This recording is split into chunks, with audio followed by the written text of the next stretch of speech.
মাছের ডিম দিয়ে অনেক ধরনের রেসিপি তৈরি করা যায়, তার মধ্যে একটা হচ্ছে মাছের ডিমের বড়া। আর এই মাছের ডিমের বড়া বর্ষাকালে খিচুড়ির সঙ্গে খেতে কিন্তু দুর্দান্ত লাগে, তাছাড়া পাতলা ডালের সঙ্গে ভাত দিয়ে খেতে কিন্তু খুবই ভালো লাগে। আর আজকে আমি তৈরি করব মাছের ডিমের বড়া। এখানে আমি 250 গ্রাম মাছের ডিম নিয়েছি, আর এখানে আছে কিছুটা পেঁয়াজ কুচানো, কাঁচা লঙ্কা কুচি আর ধনেপাতা কুচানো। প্রথমে মাছের ডিমটাকে আমি ধুয়ে নিয়েছিলাম একবার, তারপরে এই যে পাতলা একটা যে চামড়া আছে এই চামড়াটাকে তুলে ফেলে দিতে হবে। আর এই চামড়া সমেত যদি বড়াগুলো বা চপ বানানো হয় সেইগুলো কিন্তু তিতো খেতে লাগে, ওই জন্য এই চামড়াগুলোকে ছিঁড়ে ছিঁড়ে ফেলে দিচ্ছি আগে।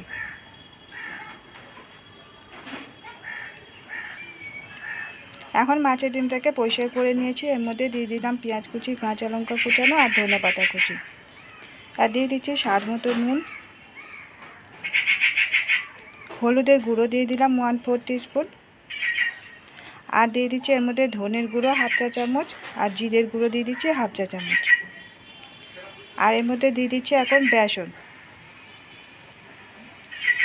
বেসনটা পরিমাণ বুঝে দিতে হবে, কতটুকু ডিমে বড়া করা হচ্ছে সেরকম বুঝে বেসনটাকে অ্যাড করতে হবে। আর আদা বাটা দিয়ে দিলাম 1/2 চা চামচ, আর রসুন বাটা দিয়ে দিচ্ছি 1/4 টিস্পুন। এখন দিয়ে দিলাম এর মধ্যে বেকিং সোডা বা খাবার সোডা সামান্য একটুকু।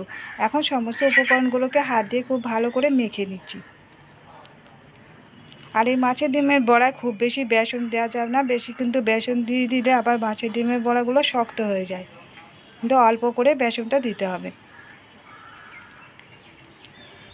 এখন খুব হাত দিয়ে ভালো করে আমি মেখে নিয়েছি, এবারে বড়াগুলো ভেজে নেব। বড়াগুলো ভাজার জন্য আমি গ্যাসে ফ্রাই প্যানে কিছুটা রিফাইন তেল গরম করতে বসিয়ে দিয়েছি, তেলটাকে খুব ভালো করে গরম করে নিয়েছি। এখন গ্যাসের ফ্লেমটা মিডিয়ামে রেখে হাতে করে কিছুটা করে মিশ্রণ নিয়ে তেলের মধ্যে দিয়ে দিচ্ছি, একটু হাত দিয়ে চ্যাপটা চ্যাপটা করে দিচ্ছি।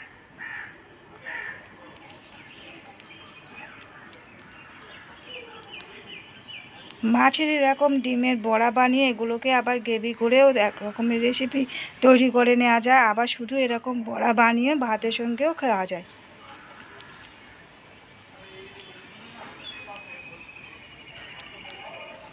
আমি এখানে প্রথমে কিছুটা দিয়ে দিয়েছিলাম, এবারে এগুলো একটা সাইড ভাজা হয়ে গেছে, উল্টিয়ে দিচ্ছি। আর এই মাছের ডিমের বড়াগুলো ভাজার সময় একটু সময় নিয়ে ভাজতে হবে, জোর করে ভাজা করলে ভিতরে কাঁচা থেকে যাবে, তখন খেতে ভালো লাগবে না। একটু গ্যাসের ফ্লেমটা মিডিয়ামে রেখে দিয়ে আস্তে করে ভাজতে হবে। এইগুলো ভাজা হয়ে গেছে, আর ওই সাইডে দুটো একটু কাঁচা আছে, ওগুলো আমি লাস্টে যেটুকু ছিল সেইগুলো দিয়েছিলাম, দুটো কাঁচা আছে, ওগুলো পরে উল্টিয়ে দেব।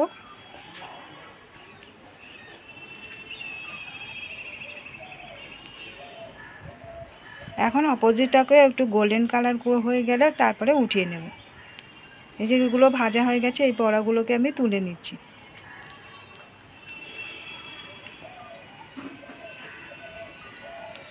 বন্ধুরা, আজ এই ভিডিওটা ভালো লেগে থাকলে একটা লাইক দিয়ে দেওয়ার রিকোয়েস্ট রইল। নতুন বন্ধুদের কাছে রিকোয়েস্ট করছি, প্লিজ আমাদের চ্যানেলটিকে সাবস্ক্রাইব করে দেওয়ার জন্য পাশে থাকা বেল বটনটিকে অন করে রাখবেন, যখনই নতুন ভিডিও আপলোড করব নোটিফিকেশানে আপনাদের কাছে পৌঁছে যাবে। তৈরি হয়ে গেছে গরম গরম মাছের ডিমের বড়া। আর এই গরম গরম মাছের ডিমের বড়া বর্ষাকালে ভাতের সঙ্গে এই খিচুড়ির সঙ্গে কিন্তু খেতে খুবই ভালো লাগে। আর কেমন লাগলো আজকের রেসিপিটা কমেন্ট করে জানাতে ভুলবেন না। ভালো একটা লাইক দিয়ে দেবেন, এবার শেয়ার করে দেবেন। আজকের মতো বিদায় নিচ্ছি, ফিরে আসছি আবার একটা নতুন কোনো রেসিপি নিয়ে। ততক্ষণ সবাই সুস্থ থাকবেন, ভালো থাকবেন।